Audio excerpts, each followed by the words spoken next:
अस्सलाम वालेकुम और उम्मीद करते हैं आप सब लोग खैरियत से होंगे। एक और ड्राइंग रूम डिस्कशन के साथ हम दोनों अहमद आपके सामने हाजिर हैं। तो अहमद, बेसिकली आज का हमारा टॉपिक है डेमोक्रेसी, हम्म। जमहूरियत। तो इसका अगर मैं शुरू में बताया जाए तो ये ग्रीक ज़ुबान का लफ्ज़ है जिसके मायने है कि पीपल्स पावर या पीपल्स रूल। हम्म। तो अब तू शुरू कर, बता। हाँ यार, डेमोक्रेसी का बाय द बुक एक हम्म। डेफिनेशन है। और उसके अकॉर्डिंग तो यही है कि भाई पीपल्स पावर यानी जो मेजॉरिटी का रूल है। जो ज़्यादा लोग समझते हैं कि जो हम्म। चीज़ बेहतर होनी चाहिए, तो अमूमन डेमोक्रेसी में वही होता है। लेकिन सबसे इम्पॉर्टेंट बात जो मुझे ये लगता है कि इसमें कहा तो यही जाता है पीपल्स रूल, हम्म। लेकिन क्या वाकई पीपल्स रूल है? लगता तो ऐसे ही कि 75 साल से पीपल्स रूल तो नहीं है मुल्क के हम्म। अंदर। हम्म। तो अब अगर हम वही वाली बात करें कि बेसिकली तो ये है कि आप इलेक्टेबल्स को इलेक्ट करवाते हैं, फिर वो हम्म। आपके मेंबर ऑफ पार्लियामेंट बनता है, फिर वो आगे नेशनल असेंबली का मेंबर बनता है जिसका हम एमएनए या एमपीए कहते हैं। हम्म। फिर वो आगे लेजिस्लेशन और फिर हम्म। प्राइम मिनिस्टरशिप और प्रेसिडेंट और गवर्नर रूल और इस हम्म। तरह का सारा, मतलब ये पूरा एक मजमुआ है हम्म। डेमोक्रेसी के अंदर। यार लेकिन अब इसमें वही दो बातें हैं। अब ये हम्म। तूने जिस तरह बिल्कुल राइटली पॉइंट आउट किया, अच्छा बाय द बुक ये सारी चीज़ें बिल्कुल ठीक है हाँ। कि डेमोक्रेसी पीपल्स रूल है, लोग एग्जैक्टली। अपना जो रिप्रेजेंटेटिव है उसको इलेक्ट करते हैं, हाँ। फिर उसको आगे पार्लियामेंट में भेजते हैं। बट इसमें जो सबसे इंपॉर्टेंट सवाल है मेरे नज़दीक वो ये है कि जिस नुमाइंदे को मासेस इलेक्ट करके हम्म। पार्लियामेंट में भेजते हैं, क्या वो उनका नुमाइंदा होता है? मतलब क्या वो उनको रिप्रेजेंट कर रहा है? यानी मिसाल के तौर पे अ, अब एक हल्का है, उसमें तकरीबन आप लगा लें तकरीबन एक एमएनए के लिए 2-3 लाख लोग वोट करते हैं। आराम से। अच्छा, ये लोग वो हैं जो वोट डाल रहे हैं, हम्म। एक वो है जो इनका नुमाइंदा है। यार नुमाइंदे के पास है क्रूजर, वैसे बारह है। तेरह चौदह हाँ। पंद्रह करोड़ की गाड़ी, और एक नहीं दो तीन।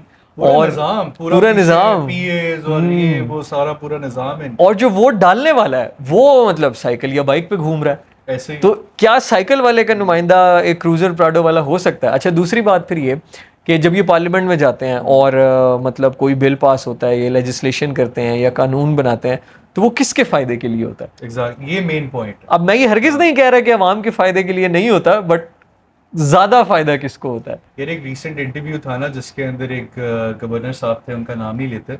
उन्होंने कहा कि जी कि जितने भी ये जो रूल बनते हैं आपको लगता है कि ये आम आवाम के लिए बनते हैं, ये तो हम जैसे लोगों के लिए बनते हैं। हम्म। मतलब अगर एक बंदा सिटिंग गवर्नर ये बात कर रहा है तो इट मीन्स कि there is something into it, कि हम्म। जो हमें एज ए लोगों को देखना चाहिए कि जो हम्म। ये नुमाइंदे पार्लियामेंट में बैठे हुए जिनको हम बड़े ढोल ढमक्के से खुशी और जश्न मना के इनको हम हम्म। पार्लियामेंट्स में लेके आते हैं, हम्म। वो 5 साल में क्या कर देगी कर, हम्म। और उन्होंने क्या काम कर दिया। मतलब हम्म। मेजरली अगर हम अपने शहर में या अगले शहरों में हम देखें, बाकी शहरों में, तो पुल, सड़कें और बाकी कुछ टूटी हुई जगहों को ठीक कर देना, ये हम्म। 5 साल का गोल तो नहीं होता। हाँ एग्जैक्टली हाँ। यार, वाकई जब हम ये बात करते हैं कि हम कानून बनाने के लिए एक बंदे को पार्लियामेंट में भेज रहे हैं, हम्म। तो यार अब वो मतलब अगर सड़क बनवा रहा है, नाले पक्के करवा रहा है, या आप तो खुद एक मतलब एग्रीकल्चर बैकग्राउंड से ताल्लुक़ रखते हो, अगर भाई नहर हम मर्जी से पानी हमें मर्जी का मिल रहा है, तो क्या मतलब ये मकसद होना चाहिए या इस मकसद के लिए हम उन इलेक्टेबल्स को इलेक्ट करते हैं? सैडली यहाँ तो यार यही मकासद हैं कि ऐसे ही थाने कचहरी में हमें सपोर्ट मिल जाए, है। एसएचओ मर्जी का आ जाए। एक को डायनेस्टिक पॉलिटिक्स भी है कि जी हम्म। के दादा थे तो वालिद हम्म। साहब आए, अब जो है वो आगे बेटे भी आएंगे, उनके बेटे भी हम्म। आएंगे। एक तो वो एक हिसाब हम्म। चल गया। दूसरा जो आम आवाम है उनका तो कोई ऐसा सच फायदा तो नहीं है। मतलब अगर हम हम्म। ये कहते हैं कि कॉमन एग्जांपल में देता हूँ एग्रीकल्चर बैकग्राउंड वाली, कि हमारी नहरों की सफाइयाँ होती हैं, भल कि सफाई भल जिसको हम सफाई। कहते हैं। अब भल सफाई के लिए करोड़ों रुपए का बजट मख्तस होता है। हम्म। मख्तस बोलेंगे, मुख्तस बोलेंगे, मुख्तसा। जो मुख्तस होता है।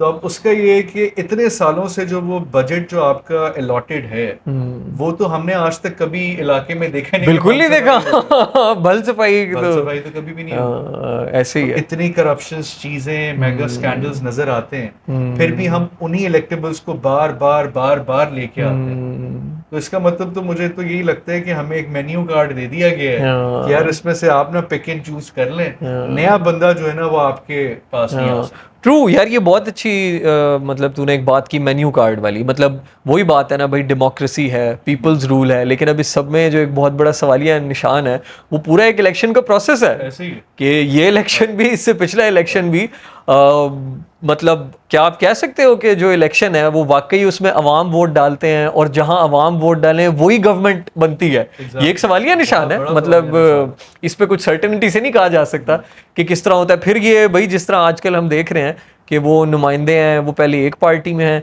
फिर रातों रात उन्हें कॉल आती है जिनको हम लोटे कह सकते हैं। हाँ, तो रातों रात उन्हें कॉल आती है, वो दूसरी पार्टी में चले जाते हैं। अच्छा, हमारे उससे कॉन्स्टिट्यूंसी से, यानी हमारी नेबरिंग कॉन्स्टिट्यूंसी से जहांगीर खान तरीन इलेक्टेड रहे हैं एमएनए 2002 वाली पार्लियामेंट में, तो रातों रात एक पार्टी बनती है। और यार मतलब तू भी इस चीज़ को बेहतर समझता है कि किसी भी पार्टी में मतलब 100 से ज़्यादा अचानक से मेंबर्स उसके आ जाएं और सारे पार्लियामेंटेरियंस, ये यार वही ना, हमारा अलमिया देख लेना, हमारा अलमिया ये है कि जितने भी हमें चेहरे देखते हैं, अगर हम इलाके टू इलाके पे चले जाएं तो जितने एमपीज हम देखते हैं, इनकी क्रेडिबिलिटी क्या है क्या नहीं, ये तो अवाम और बाकी लोग सब बता सकते हैं कि इन्होंने क्या क्या काम किए। मगर ये कभी भी XYZ जो साहब हैं या जो फीमेल पॉलिटिशियंस हैं, वो कभी भी एक पार्टी को स्टिक करके नहीं रहेंगे। वो रहेंगे, वो आगे से आगे, आगे से आगे, अलग अलग जाते जाएंगे। इनका एक कॉमन मिसाल जो है वो भी रिसेंटली उन्होंने दी अपना, जब ये वाकया हुआ था पंजाब में असम्बली के अंदर कि जी के लोटे फेंके गए और इस तरह किया गया, तो ये कॉमन मिसाल है हमारे सामने कि लोग किस तरह जंप ऑफ करते हैं और आगे जाते हैं। वो सिर्फ अपने बारे में देख रहे हैं, बाकी अवाम क्या कर रही है क्या नहीं कर रही है उनके साथ कोई उनका हाँ कोई ट्रू। बात फिर यार ये बीच में तूने एक बहुत इंटरेस्टिंग पॉइंट रेज किया था, मैं उस पर ज़रूर चाहूँगा कुछ कमेंट्री करूँ। मतलब डायनेस्टिक वाली जो मतलब पॉलिटिक्स है कि मतलब फैमिलीज़ हैं, आप अंदाज़ा करें कि कुछ फैमिली, अब कहा जाता है भाई पीपल्स रूल है, लेकिन अगर पाकिस्तान में आप पार्लियामेंट्स के जो नंबर्स हैं या थोड़ी सी हिस्ट्री निकाल के देखें तो मोर और लेस वही फैमिलीज हैं। बल्कि इवन कई जगहों पे तो ऐसा है कि 3 भाई हैं, तीनों डिफरेंट पार्टीज में हैं, एक उस पार्टी से लड़ता है, एक उस पार्टी से, एक उस पार्टी से, और तो उनकी बच्चे भी हैं आगे। हाँ, बच्चे भी हैं। तो जो भी पार्टी विन करती है एट द एंड इक्तदार उसी एक फैमिली के पास बिल्कुल रहता ऐसे है। ही। आधी फैमिली वहाँ खड़ी है, आधी फैमिली वहाँ खड़ी है। जिस तरह रहीमा खान का अगर कोई बंदा देख रहा है तो उसको आइडिया होगा कि मतलब पीपल्स पार्टी में, यानी इरफान अब्दुल्ला गुजर साहब पीपल्स पार्टी में थे, जावेद इकबाल गुजर साहब नून लीग में थे, ऐसे तो ही। ये 2 बड़ी पार्टीज थी। तो ये मतलब वो इक्तदार इधर आए या उधर जाए, तो जो गुजर हैं रहीमा खान के उस पर्टिकुलर टाइम में Even though उनके आपके पास ही जिस रहना तरह है। ये मतलब आप लगा लें कि जो बट बिरादरी है हमारी, ठीक है, वैसे तो खाने के हिसाब से तो बड़े खुश खुराक है माशाल्लाह, तो उनका साथ साथ ये है कि वो मेजॉरिटी नून लीग के अंदर है और कुछ जो है वो काफ लीग में। तो ये जो सॉर्ट ऑफ डायनेस्टिक पॉलिटिक्स है, ये एक ना जिसको कहते हैं ना एक एसेंस ऑफ जो डेमोक्रेसी को खत्म कर देती है। मतलब जिस तरह जिया साहब ने आके वो जो पूरा का पूरा स्टूडेंट यूनियन खत्म कर दिया था, तो हाँ, लेबर हमारे यूनियन, स्टूडेंट यूनियन हाँ, दोनों। तो जब आपका ये निज़ाम ही खत्म कर दिया तो अहमद कहाँ से नए पॉलिटिशियंस आएंगे यार वेरी जो राइटली, बाकी सीजनड हो, जिस तरह जमात के अंदर जमात इस्लामी में बड़े सीजन पॉलिटिशियंस हैं। या very rightly pointed out, very rightly, कि मतलब क्योंकि जनरल ज़ियाउल, अच्छा दैट्स आवर ओपिनियन राइट, आप इस पे मतलब ये गलत हो सकता है, क्योंकि जनरल ज़िया एक डिक्टेटर थे, उन्हें डिक्टेटरशिप सूट करती थी, डेमोक्रेसी उन्हें सूट नहीं करती थी। वो कहते थे कि यार अब क्या लोगों को कन्विंस करो, सबको साथ लेके चलो, मैं जो फैसला करूं वही होना चाहिए। तो उनको ये सूट नहीं करती थी। तो जो बेसिक इंस्टीट्यूशंस थे जहां से लोग ट्रेंड होके बाद में सियासतदान बनते थे, उन्होंने उस पर लगा दिया बैन। मतलब स्टूडेंट यूनियन ये एक बड़ा अच्छा प्रोग्रेसिव इदारा था, पढ़े लिखे तलबा इसमें आते थे, हर साल इसका इलेक्शन होता था। जो स्टूडेंट इलेक्टेड मेंबर्स होते थे इसके, वो बाकायदा बात करते थे अगर फीसें जो हैं वो अचानक बहुत ज़्यादा बढ़ रही हैं। बड़ा बड़ा काम होता हाँ, था यानी उनका अगर इवन admissions में। अगर कोई खातून स्टूडेंट को हरास किया जा रहा है या फ़ी में इजाफा हो रहा है या ट्रांसपोर्ट का मसला है, ये इन पे बात करते थे यूनिवर्सिटी की इंतज़ामिया से, और प्रॉपर यानी कि स्टूडेंट्स की एक पावर होती थी। लेकिन हुआ क्या, उनको बैन किया गया और क्या लाया गया, असला बरदार जो है ना वो पॉलिटिकल विंग्स, यानी उनका नाम आप जो भी रख दें, फलानी एक्स स्टूडेंट फेडरेशन और वाई स्टूडेंट फेडरेशन, वेपनाइज कर दिया ना पूरा। हाँ, वेपनाइज, सेक्टेरियन वायलेंसेस और इस तरह की सब चीजें शुरू हो गई। ऐसे ही है। तो यार वो हमारी हिस्ट्री का एक वो पार्ट था जब मेरा ख्याल है कि जो मतलब बेसिक इदारे थे ना, जहाँ से लोग तैयार होके आगे आके डेमोक्रेसी में अपना एक्टिव रोल प्ले करते थे, तो उस एरा में उसको जानबूझ के रियासत ने क्रश किया, क्योंकि अगेन यार ये बात घूम फिर के फिर हमारी इनिशियल पॉइंट पे वापस आएगी कि अवाम का जो फ़ायदा है, वो जो इलीट है और उसका जो फ़ायदा है, दोनों अलग हैं। बिल्कुल ऐसे ही है। इसके अंदर अगर मैं एक और चीज़ ऐड ऑन करूँ ना, भुट्टो साहब का इलेक्शन था, तो भुट्टो साहब ने अपने जो डेटेड टाइम थी फ्रेम का इलेक्शंस का, उससे पहले इलेक्शंस करवाए। जब वो करवाए तो तब ये सारा जनरल चिश्ती एक बहुत बड़ा रोल प्ले किया उन्होंने। उनको कहा जाता है कि जी कि वो भी एक सरकर्दा थे इसके अंदर जनरल ज़ियाउल हक के साथ। तो उनका एक मैं इंटरव्यू सुन रहा था, उन्होंने कहा कि जी जब आपने कॉन्स्टिट्यूशन में ये लिखा हुआ है कि इस सर्टेन डेट के बाद आपके इलेक्शंस होंगे, तब आप साल पहले इलेक्शंस क्यों करा रहे हैं? क्योंकि आपका इसका मतलब ये है कि आप प्रेसिडेंशियल सिस्टम आपको अच्छा लगता है। तो ये मुझे ऐसा लगता है अहमद कि अगर हम एक नॉर्मल बंदे की आवाज़ के अंदर बात करें या दिमाग से बात किया जाए कि शायद जो लोग पावर में आ जाते हैं उनको उतरना पसंद ही नहीं है, वो कुर्सी उनको बड़ी अच्छी लगती है कि यार मतलब हमें ये कुर्सी बस हमारे साथ रहे, बाकी जहां मर्जी लोग भाड़ में जाए, हमारा कोई ताल्लुक नहीं। नहीं यार, ये पाकिस्तान की डेमोक्रेसी के साथ बहुत बड़ा अलमिया है। वो यही कि एक बार जो ताकत में आ जाए ना, वो फिर ये है कि उसका उतरने का बिल्कुल दिल नहीं करता। बिल्कुल ऐसे वो यार जाहिर बात है, मतलब देखो यार, मतलब मैं ना इसको इस तरह इमेजिन करता हूँ कि मतलब आप एक जगह से गुजर रहे हैं, सही है, और बंदा बंदा आपको लाइक एक कंट्री के टॉप मोस्ट ऑफिशियल्स वो आपको सल्यूट कर रहे हैं, yes sir, yes sir, yes sir, इस तरह बात कर रहे हैं, तो आपको उसकी आदत हो जाती है। बिल्कुल और ऐसे। जिस तरह कहते हैं ना कि यार मतलब नशा जो है वो एक किस्म का नहीं है, ताकत का नशा, पैसे का नशा, पावर का नशा, इंसान एडिक्टेड हो जाता है। अब यार अक्सर जिस तरह हम ये बात करते हैं कि पाकिस्तान की या इंडिया की या कुछ ऐसी फैमिलीज हैं कि जिनके पास इतनी दौलत है कि अगर उनकी 7 नस्लें भी बैठ के सिर्फ ऐसे खाती ही, रहें, बिल्कुल नए ना ऐसे ही। कमाए, तो वो इंजॉय कर सकता है, but still they come back into politics. Why? Power की जो वो है ना कि हमारा मतलब प्रेसिडेंशियल पैलेस हो और प्राइम मिनिस्टर हाउस हो और हम जाएं तो हमें सल्यूट मार रहे हो लोग। तो मेरा ख्याल है कि उस ताकत का नशा भी जो है ना वो अक्सर लोगों का दिमाग वाकई ख़राब कर देता है। और फिर वही बात है यार कि मतलब इर्द गिर्द कुछ लोग भी ऐसे इकट्ठे हो जाते हैं उनके, जो उनको वो तो अवाम के एक बारे हमारे में हैं ना कि वो जब आप एक टॉप टॉप लीड अपनी एक सीट पे पहुंचते हो, जैसे अगर प्राइम मिनिस्टर है तो कैबिनेट है। अब कैबिनेट के अंदर जो उनके सरकर्दा या सरकर्दा एक लोग होंगे जो उनको बता रहे हैं कि जी के पीएम साहब क्या बात है, ये जो आपने बात की है ना, मजा ही आ गया, लोग तो पागल ही हो गए। तो वो जो एक बार बार इंसान बात सुन रहा है, तो वो अपने दिमाग को उसी तरह ट्यून अप कर लेगा कि हाँ ट्यून यार कर मैं तो लेता किंग है। हूँ। जिस तरह एग्जांपल है कि जी इमरान खान साहब की, कि इमरान खान साहब ये बात करते हैं कि मुझे तो अल्लाह ताला ने सब दे दिया, मुझे तो ज़रूरत ही नहीं है अब सियासत में आने की, मुझे तो प्राइम मिनिस्टरशिप नहीं चाहिए। तो अगर आपको नहीं चाहिए तो जनाब अली हजरत आप जो है वो जिस तरह पहले आप काम कर रहे थे वैसे आप काम करते रहते, शायद और बेहतर काम किया जाता। अब अगर आपको पॉलिटिक्स में नहीं आना था या आपको सीट पे नहीं बैठना था और इतना आपको फेम मिल चुका है, तो फिर तो आपको जरूरत ही नहीं है। सर जरूरत है। हाँ यार, सीट किसी ये तो किसको नहीं है, बुरी लगती, किसको, हाँ आप मतलब मतलब हिस्ट्री के अंदर आपका नाम लिखा जा रहा है, आप प्राइम मिनिस्टर ऑफ पाकिस्तान है, आपके मोटरकेड्स, आपकी चीजें, आपका चार्टर्ड प्लेन, आप कॉन्वॉय से मिल रहे हैं, आप पता नहीं क्या क्या कुछ कर सकते हैं, मगर किया नहीं जा रहा। तो ये बड़ा एक हर्टिंग फैक्टर ट्रू होता है। ट्रू यार। और ये बात मतलब बहुत I have heard this from a very credible source कि अब यार देखो, एक बंदा है ना, उसको मुल्क के हालात कैसे पता लगेंगे? वो टीवी देखेगा, जिस तरह हम और आप हैं, हम टीवी Exactly. देखते हैं या अखबार पढ़ते हैं या सोशल सोशल मीडिया मीडिया हो देखते गया। हैं या अपने लोगों के इर्द गिर्द जो लोग हैं उनसे पूछते हैं, उनसे इंटरेक्शन से हमें पता लगता है क्या हालात चल रहे हैं। प्राइम मिनिस्टर हाउस में क्या चैनल चलेगा, कौन सा चैनल चलेगा, ये कंट्रोल्ड है। एग्जैक्टली। प्राइम मिनिस्टर के सामने कौन सी न्यूज़पेपर आएगी, वो कंट्रोल्ड है। Speeches controlled. स्पीचेस, और इवन उसके जो वजीर हैं वो कभी उसको बताएंगे कि हमारी कारकर्दगी बुरी है? कोई भी नहीं वो बताएगा। कहेंगे सर, क्योंकि अगर वो देखेगा। ये कहते हैं कि सर मुल्क में हालात खराब हैं, तो प्राइम मिनिस्टर ये कहेगा यार तुम मेरी काबीना जो है, जो मेरे मिनिस्टर्स हो, तुम क्या कर रहे हो?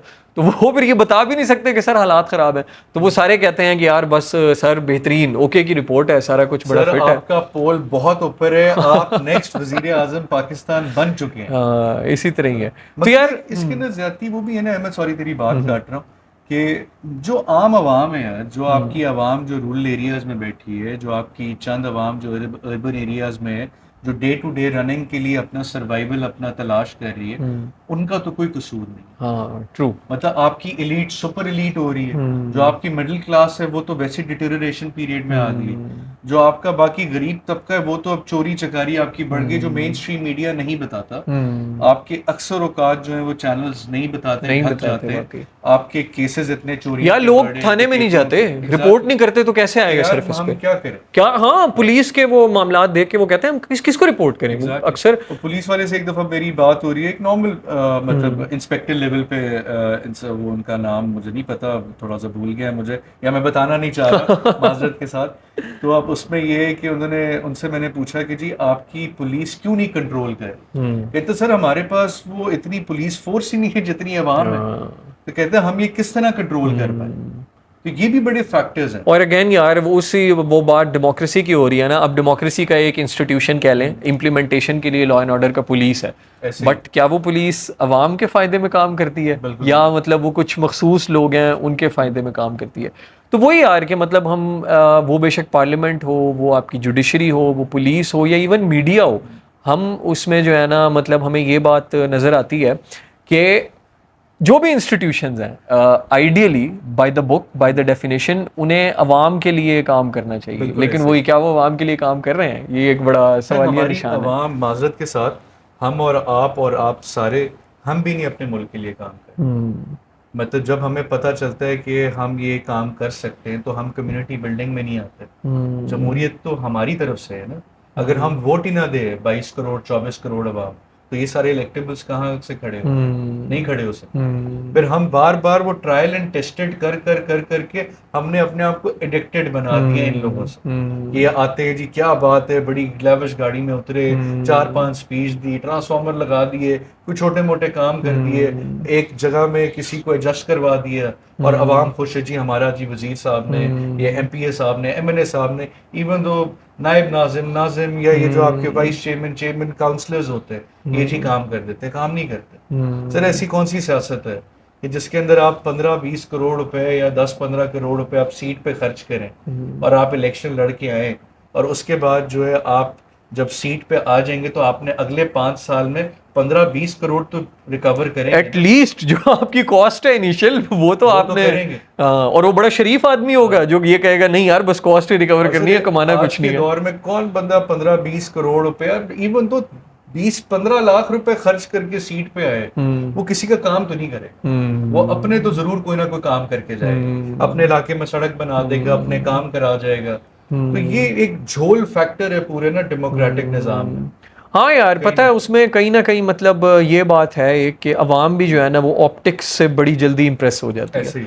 मतलब वो अगर बड़ा एक ये सैड मतलब डायलेमा है सोसाइटी का, अलमिया है समाज का, कि अगर एक आम बंदा मोटरसाइकिल पे और जो है ना ऐसी एक उड़े हुए रंग वाली शलवार कमीज पहन के आए लेकिन काबिल आदमी, और आपसे वोट मांगे, लोग नहीं देंगे, बिल्कुल मजाक बिल्कुल उड़ाएंगे। ऐसे और मटेरियलिस्टिक बन गया ना प्लेन। हाँ, और फिर यही है कि एक बंदा जिसके आगे पीछे गार्ड्स हों जो आपको ऐसे दूर से हाथ मिलाए और मतलब सही जिसका यानी आपको मुंह भी ना लगाए, इंसान उससे बड़ी जल्दी इंप्रेस हो जाता है कि यार ये कोई बड़ा आदमी है। तो बिल्कुल ऐसे। यार कंक्लूजन की तरफ अगर हम जाएं तो यही बात हम कह सकते हैं कि यार डेमोक्रेसी इन इटसेल्फ कोई बुरा निज़ाम नहीं है, बिल्कुल ऐसे। लेकिन उसकी जो इम्प्लीमेंटेशन है या जो उसकी ट्रू स्पिरिट में इम्प्लीमेंटेशन है वो पाकिस्तानी सोसाइटी में ऑल टुगेदर लैक करती है।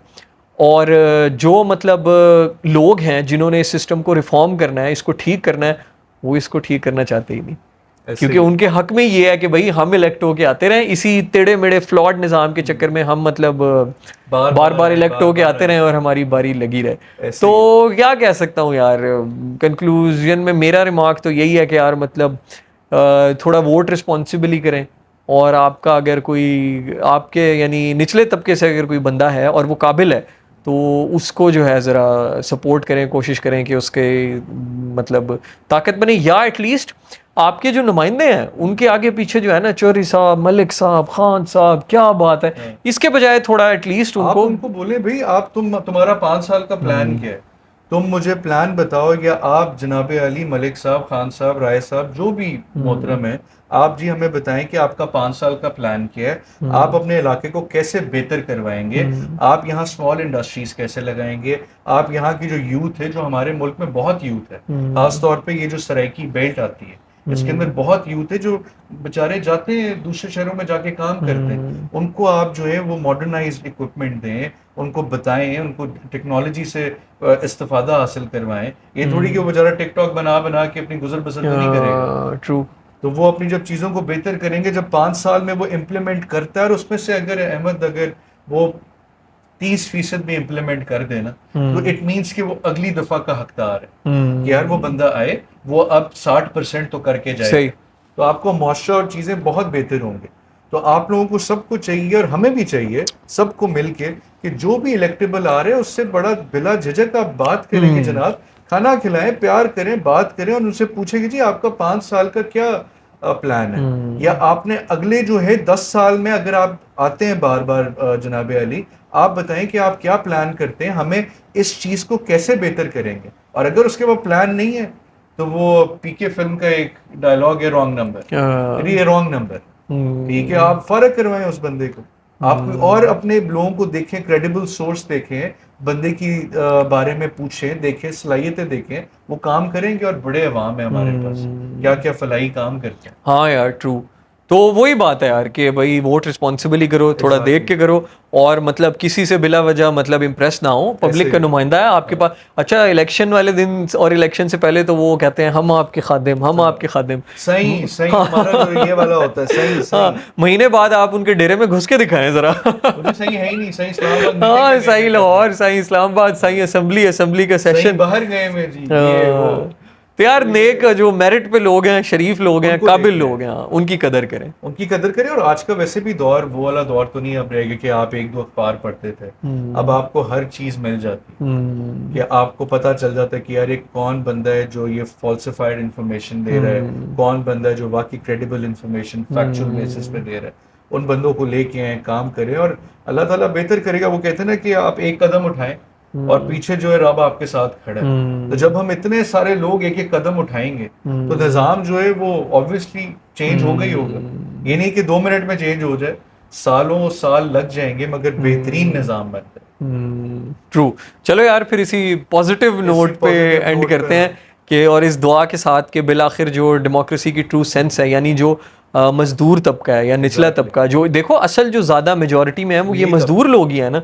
तो भाई ये इक्तदार इनके पास आए, और इनमें से जो काबिल लोग हैं वो इवेंचुअली वो पॉलिसीज़ बनाएं जो सारे लोगों को सूट करती सबके हैं, लिए सूट करे, सबके लिए exactly। सूट करते हैं।